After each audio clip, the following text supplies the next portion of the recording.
It's my weekly video because I don't have time. I'm just busy working, so I have not have time to make videos. So I'm reading newspaper every day. One of the things that strike me is that Canada spent billions of dollars risking the lives of Canadian soldiers to win the hearts and mind of Afghanis, to make sure that they know that we are the forces of good and forces of Western civilization, and yet the government of Canada could be making so much mistakes and doing the wrong things. There have been reports suggesting that the government has been warned. The government has been warned that the soldiers, Canadian soldiers, were sending to the Afghan authority were sent to torture. And a top diplomat had warned the Harper government of the serious problem with the Canadian soldier handling of the Afghani detainees. And apparently the government ignored the threat that we might be sending Afghani detainees to torture as Taliban propaganda. So if we really believe in what we're doing, if we really believe in that we're the forces of good, I would think the government would not try to cover up our action and try to not torture or be complicit in the torturing of Afghani detainees.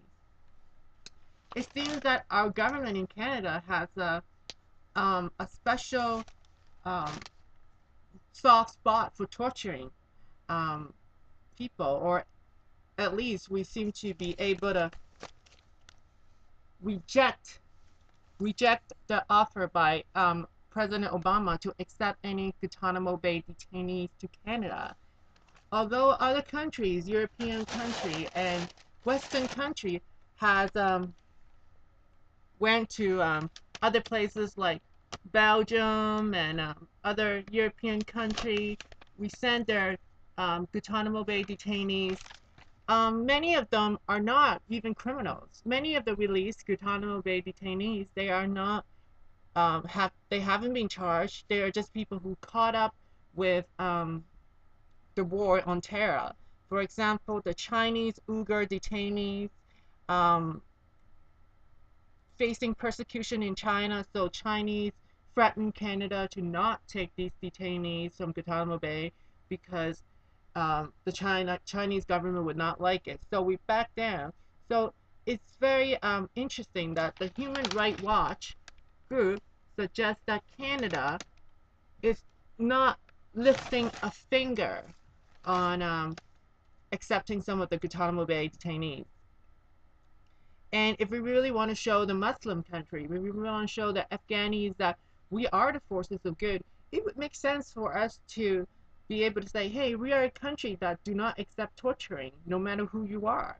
And we're a country that if we invest billions of dollars into fighting in Afghanis and risking our Canadian soldier, we can't afford to take a few Guantanamo Bay detainees who have been tortured for years without any reason. We are a country that would accept them. We were a country that would help President Obama to shut down the Guantanamo Bay detainees that have been pissing off Muslims and people in the Middle East country during the Bush year. We are a country that reject these kind of things, and we would have the moral authority to help the Afghanis.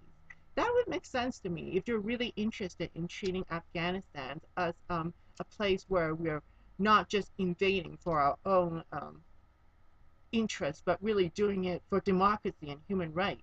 It would be sending the right message. So why aren't Harper sending the right messages?